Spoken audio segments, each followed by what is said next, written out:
Welcome to Diplomatic Channel. I am Amarachi Ubani. This week we begin by reviewing one issue that has shaped discussions this year, the issue of global terror. The world has watched the horror that terror groups have meted out on its innocent, causing destruction of lives and property, from the civil war in Syria, which has escalated to include the war on the Islamic State, to the attacks of Boko Haram and communities in northeast Nigeria. One issue that we've talked about most this year is terrorism.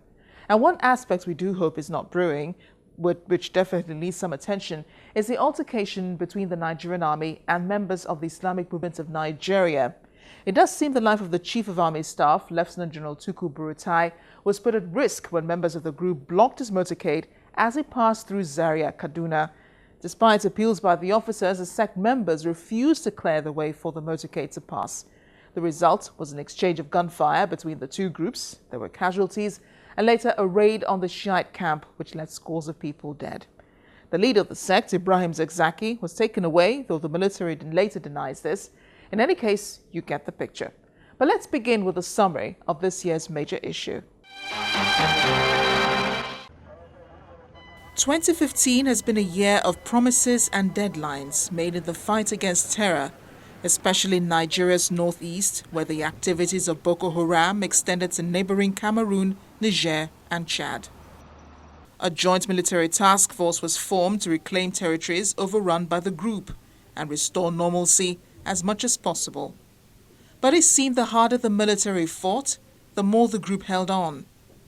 Shortly before the presidential elections this year, former President Goodluck Jonathan gave the military 6 weeks to quash the group. It seemed an impossible task at first, but one which gradually began to yield results. International cooperation in the fight against insurgency increased. Perhaps the change of government renewed the resolve that Boko Haram must be stopped. It's a very difficult enemy to fight, and it's a very difficult war to fight, but it can be fought.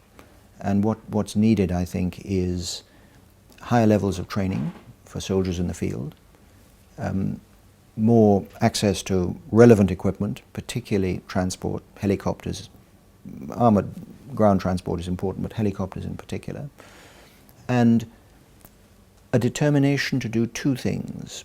Firstly, to push back the insurgents and to control the territory that has been retaken. This is essentially a police action rather than a military action. But the second thing is to act as protectors of the civilian population. The population in Borno State has been between the hammer and the anvil, which is an extraordinarily difficult.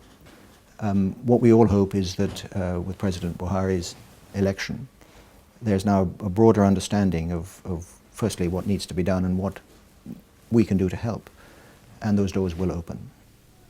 And with every foreign trip made by the president, were renewed calls for international help in fighting the homegrown insurgency. Our continent is currently bedeviled by the evils of terrorism, insurgency, poverty, youth unemployment, and underdevelopment. Added to this, the destructive effects of the inhuman and criminal campaigns of the Boko Haram insurgency in Nigeria and neighboring countries, the Al-Shabaab attacks in East Africa, as the activities of Al-Qaeda in the Maghreb, all bear testimony to a continent under siege. On our part, I was indeed on my assumption of office that the best approach would be to work within the framework of the Lake Chad Basin Commission. We have been steady, consistent partners ever since the Chibok girls were abducted and even long before that. Again, no partner is doing more to help against Boko Haram. That has been the case for some time now. That will continue. In fact, during President Buhari's excellent visit to Washington, we had intense discussions about this, what his plans were, what he hoped to do, so that we could take a hard look at ways that we could help him as he tries to ramp up even more against Boko Haram. Boko Haram was, however, a microcosm of an even bigger problem: the rise of the Islamic State, better known to many countries in the West as Daesh. Terror groups around the world soon began pledging allegiance to the new group, which matched the firepowers of the military forces of the governments of Iraq and Syria, and taking over swathes of territories in both countries. Religion has become a major motivation for terrorism. In the last century, it was separatist movement fighting for one cause or the other, whether Tamil Tigers in Sri Lanka, Maoist rebel in Nepal, or leftist guerrilla in Colombia. But over the past 14 years, it's been religion of one sort or the other, and people take values, twist it, interpret it in different ways. Analysts say the civil war in Syria provided the necessary environment for the militants to consolidate on their stronghold. The fear that IS militants could penetrate the US and Europe intensified global action against the group.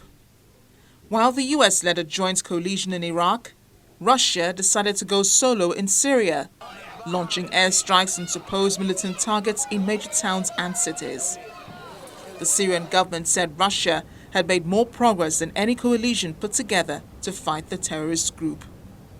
The fallout of the war is the overwhelming migrant crisis that Europe is currently battling with.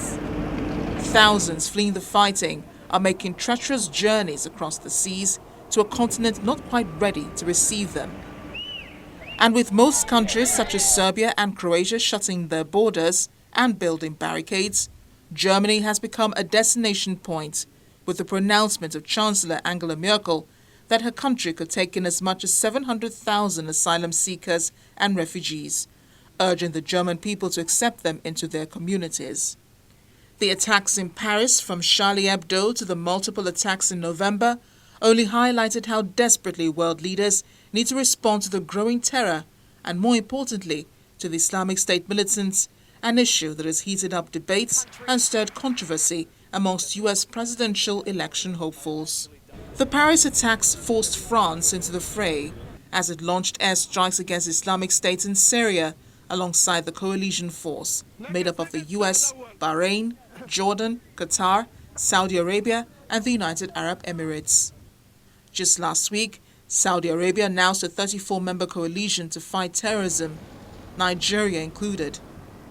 While some observers question Saudi Arabia's motives, one thing is clear: terrorism remains a global problem requiring a more drastic global action. Well, stay with us when we return. We'll be focusing on the Nigerian government's efforts at fighting insurgency. Please stay with us.